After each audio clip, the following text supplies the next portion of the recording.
All right, just a heads up, there's Edward Breathy's in. These are what are they, W3 or W1? W3.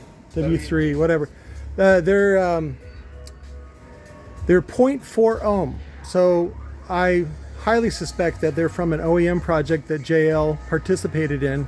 And in order to make it work and also have really compact amplifiers, they didn't mind running them down to half an ohm, or even, as we're doing here, we're doing these in series for about 0.8 ohm, and then we're hooking it up to the Recoil RD 600.1, which is plenty of power for these little guys. In fact, I told them, I said, be careful, you'll probably blow them, but if you want to flip them, that's really the way to go. So, because normally I think these go for about $200 each, and he got them for $65 for the pair from a pawn shop eBay listing. So the problem that he ran into, as well as the pawn shop, is that when he hooked them up, they were putting the amplifier in to protect, and that's because the impedance was too low, the resistance was too low. So just be a heads up.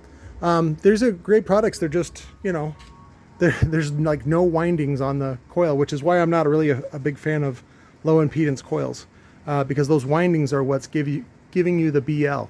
BL product is magnetic, B, and then L is length of wire, and which is measured in number of turns.